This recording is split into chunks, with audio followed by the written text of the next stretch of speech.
ಶರಣು. ನಾನು ಕೇರ್ಪುರ ತಾಲೂಕು ಮಂಡ್ಯ ಡಿಸ್ಟ್ರಿಕ್ಟು ಕಿಕ್ಕೇರಿ ಹೋಬಳಿ ಸೊಳ್ಳೆಪುರ ಊರು, ಅಲ್ಲಿಂದ ಸೋಮು ಅಂತೇಳಿ ಸ್ವಾಮಿ ಶರಣು. ನಾನು ಪ್ರತಿ ವರ್ಷವೂ ಶಬರಿಮಲೆಗೆ ಪಾದಯಾತ್ರೆ ಹೋಗ್ತಾ ಇದ್ದೀನಿ. ಯಾಕೆಂದರೆ ಸ್ವಾಮಿಗಳೇ, ನಾನು 93ನೇ ಇಸ್ವಿನಲ್ಲಿ ಆರ್ಮಿಗೆ ಸೇರ್ಕೋಬೇಕು, ದೇಶ ಕಾಯಬೇಕು ಅಂತ ಹಂಬಲ ಇತ್ತು ಸ್ವಾಮಿ ಶರಣು. ಹಂಬಲ ಇದ್ದರೂ ನಮಗೆ ಆಗಲಿಲ್ಲ, ಅದು ದೇಶ ಕಾಯಕ್ಕೆ ಹೋಗೋಕ್ಕಾಗಲಿಲ್ಲ. ಕಾರಣ ಅಂತ ನಮ್ಮ ತಾಯಿ ತಂದೆ ಕಳಿಸ್ಲಿಲ್ಲ, ಒಬ್ಬರೇ ಮಗ ಅಂತೇಳಿ.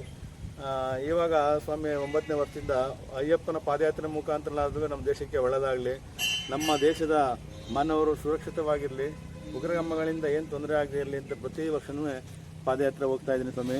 ಅಯ್ಯಪ್ಪ ಎಲ್ಲರಿಗೂ ಒಳ್ಳೇದು ಮಾಡಲಿ, ನಮ್ಮ ದೇಶ ಸುರಕ್ಷಿತವಾಗಿರಲಿ, ನಮ್ಮ ಮಾನವ ಕ್ರೂರತೆಯಿಂದ ಮುಕ್ತರಾಗಲಿ ಅಂತ ಈ ಕಿಕ್ಕೇರಮ್ಮ ತಾಯಿ ಆಶೀರ್ವಾದ ಪಡೆದು ಈ ಪಾದಯಾತ್ರೆಯನ್ನು ಮುಂದುವರಿಸ್ತಾ ಇದ್ದೀನಿ. ಸ್ವಾಮಿ ಶರಣಮಯ್ಯಪ್ಪ, ಸ್ವಾಮಿ ಶರಣಮಯ್ಯಪ್ಪ, ಎಲ್ಲರಿಗೂ ಒಳ್ಳೇದು ಮಾಡಲಿ, ಅಯ್ಯಪ್ಪ ಕಾಪಾಡಲಿ, ಸ್ವಾಮಿ ಶರಣಮಯ್ಯಪ್ಪ. ನಮ್ಮದು ಪಾದಯಾತ್ರೆ ಸುಖವಾಗಿರಲಿ ಅಂತ ಅಯ್ಯಪ್ಪ ತಾಯಿ.